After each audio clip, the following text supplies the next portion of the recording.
Hello students, how are you? I hope that all of you fine. Today we start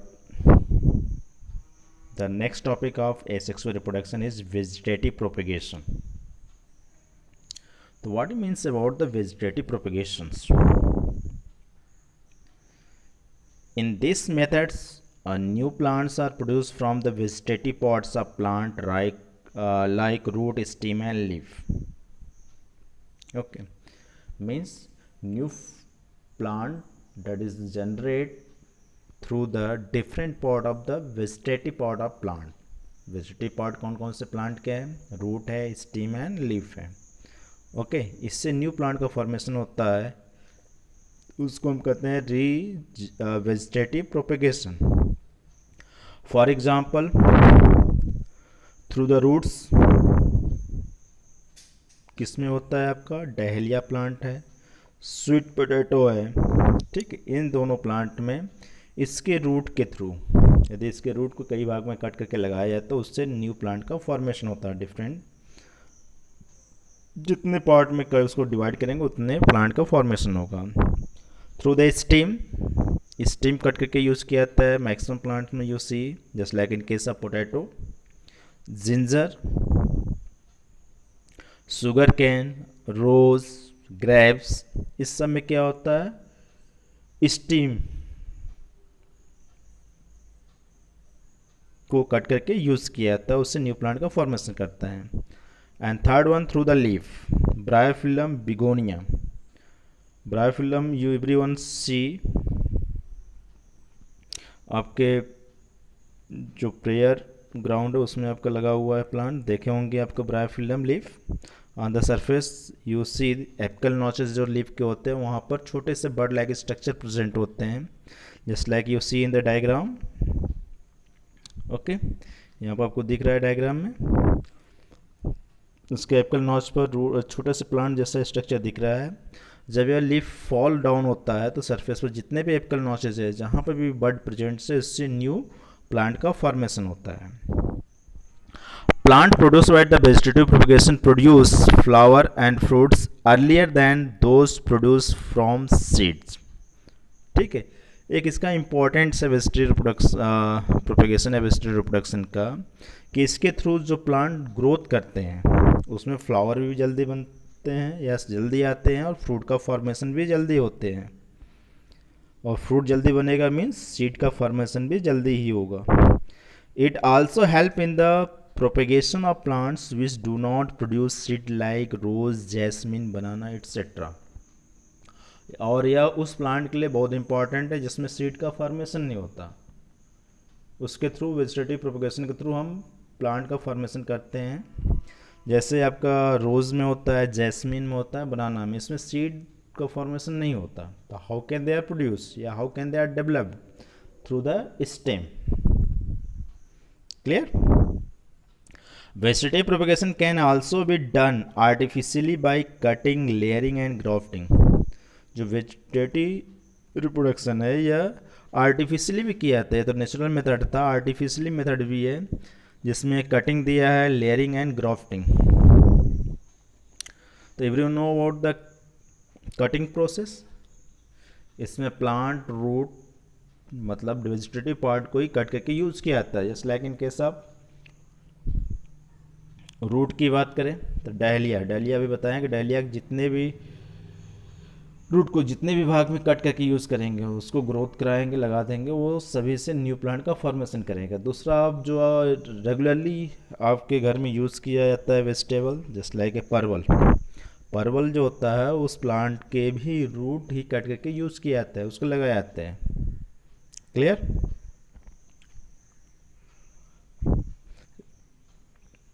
sugar cane, इसके बारे में भी जानते होंगे. शुगर केन जो गन्ना होता है उसको भी स्टीम को ही डिफरेंट पार्ट में कट करके यूज़ किया जाता है, उसको लगाया जाता है, जिससे न्यू प्लांट का फॉर्मेशन होता है. Potato you see the potato on the surface there is the apical notch या bird like structure are presents. ठीक है, छोटे गड्ढे जैसा स्ट्रक्चर दिखता है, वहाँ से बर्ड ओरिजिनेट होते हैं, वहाँ उसको छोड़ करके कट किया जाता है और कट करके उसको मिट्टी में लगा देते हैं, उससे न्यू प्लांट का फॉर्मेशन होता है. This is the different process of cutting process. Layering process just like in case of jasmine और इन केस ऑफ बम्बूस। ठीक है, लेयरिंग में क्या होता है, उसको अर्थ सरफेस पे उसकी स्टीम को, जैसे बम्बूस की बात करें उसको लैटरल अर्थ सरफेस पे लिटा दिया जाता है और जहाँ से उसमें ब्रांचेस निकले होते हैं वहाँ पर सवाल से उसको कवर कर दिया जाता है। उसी से प्रकार इन केस ऑफ जासमीन में भी जो पार्ट होता है स्टीम का, थोड़ा सा पार्ट जो मिट्टी से अटैच कर रहा है उसको कवर कर दिया जाता है मिट्टी से। ठीक है, नियर अबाउट 1 मंथ के बाद उस प्लांट को जिससे अटैच, जो जड़ से अटैच था वहाँ से कट कर दिया जाता है, क्योंकि मिट्टी जहाँ से रखा हुआ वहाँ से रूट का फॉर्मेशन होता है और प्लांट वहाँ से डेवलप कर जाता है। That is also occur in case of bamboos. Clear. Grafting, this is the special technique grafting.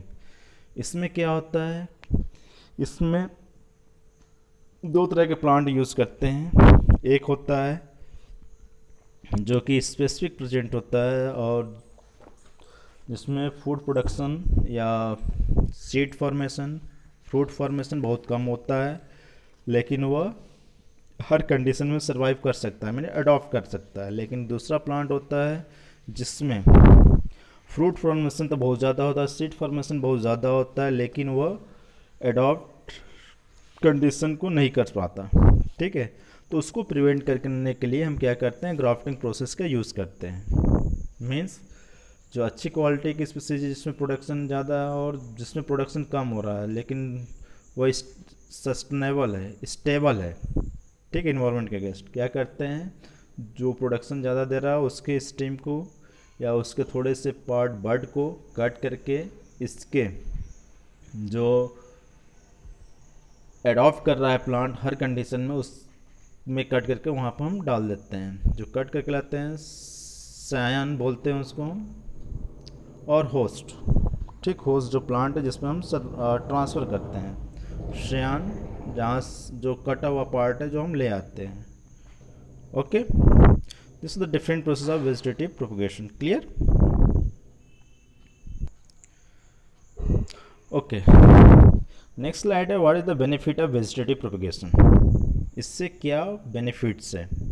पहला, plant can bear flower fruits earlier than those produce from seeds. जो प्लांट फ्लावर फ्रूट्स का formation seed के द्वारा होता है उसके लिए longer duration की आवश्यकता होती है। उसी प्लांट को हम यदि वेजिटेटिव पार्ट के थ्रू ग्रोथ कराएं तो उसमें फ्लावर फ्रूट का फॉर्मेशन बहुत जल्दी हो जाता है। Second one, growing plants like banana, orange, rose, jasmine that have lost the capacity to produce seeds. इसमें सीड प्रोडक्शन नहीं होता, तो इस तरह के प्लांट को हम वेजिटेटिव प्रोपगेशन के थ्रू ग्रोथ कराते हैं। Third one, genetical similarities maintain in the plant. ठीक, जो सिमिलरिटी जेनेटिकल मतलब जीन जो होते हैं वह सभी प्लांट में मेंटेन होते हैं। क्यों? क्योंकि वो वेजिटेटिव पार्ट है, उसी प्लांट का पार्ट हम यूज़ कर रहे हैं ग्रोथ कराने के लिए। ठीक है, तो जो मेन प्लांट था उसमें जो करेक्टर है, जो फीचर्स है, वही फीचर उसके थ्रू जो ग्रोथ करेंगे उसमें भी होगा। Next one, help in growing seedless fruits. इसके थ्रू जो फ्रूट का डेवलपमेंट होता है वो सीडलेस होता है, सीड फॉर्मेशन नहीं होता है। यदि सीड होता भी है, they have not have the capability to germinates. Okay, and last point, the cheaper and easier method to growing plants. यह सबसे चीपर मतलब सस्ता और ईजिली मेथड है प्लांट को ग्रोथ करने का। That is clear. Okay,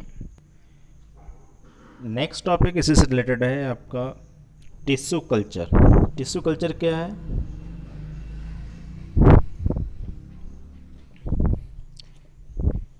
tissue culture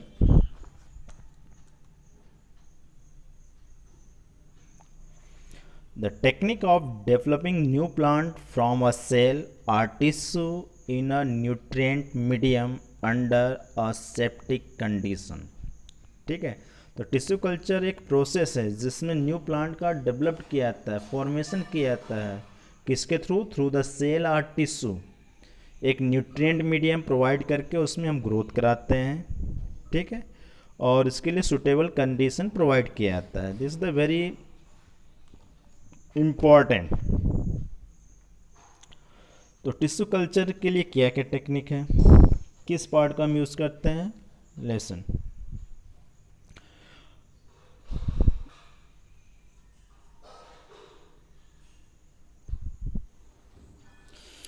tissue culture, इसके लिए पहले हम एक्स प्लांट लेते हैं. What is the explant? Explant means that is the free from any microbes. तो normally we are use for the tissue culture. जो प्लांट का पार्ट होता है, कौन सा पार्ट हम यूज करते हैं? Meristematic tissue means shoot tip normally use करते हैं.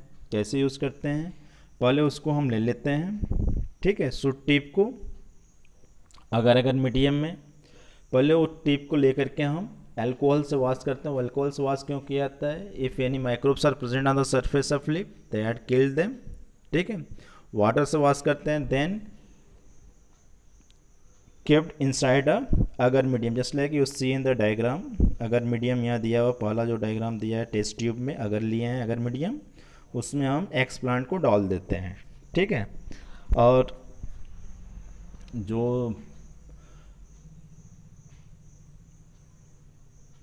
टेस्ट ट्यूब है उसके माउथ को हम कवर्ड कर देते हैं कॉटन प्लग से, मतलब उसके माउथ को बंद कर देते हैं. और इसको हम कंडीशन, मतलब जो मॉइस्चर कंडीशन और एयर रिक्वायर्ड होता है उसको हम प्रोवाइड करते हैं. और kept inside the normal temperatures. ठीक, या इसके लिए जो रिक्वायर्ड है टेम्परेचर, उसको हम एक केबिन होता है टिश्यू कल्चर के लिए, उसमें हम उसको रख देते हैं. वहाँ पर टेम्परेचर मेंटेन किया जाता है. ठीक है, उसको हम रख देते हैं. नियर अबाउट 1 वीक या 10 डेज के बाद उसको देखते हैं. There is the undifferentiated mass of cell, उसमें ग्रोथ करता है. ठीक है, जिसको हम कैलस कहते हैं. You see the diagram, callus दिख रहा है आपको. अब इस कैलस क्या होता है? Undifferentiated mass of cell is known as the callus. इस कैलस को अब ले लेते हैं और उसको हम जितने प्लांट की रिक्वायरमेंट हो उतने भाग में उसको कट कर लेते हैं. ठीक है, they again kept inside another medium, जिसमें अगर मीडियम तो होता है, उसके साथ हम हार्मोन्स भी उसमें मिक्स करते हैं. And you know about them, जो प्रीवियस चैप्टर उसमें बताया गया हार्मोन, कौन सा हार्मोन्स की रिक्वायर्ड होगी रूट और शूट अपेक्स ग्रोथ करने के लिए?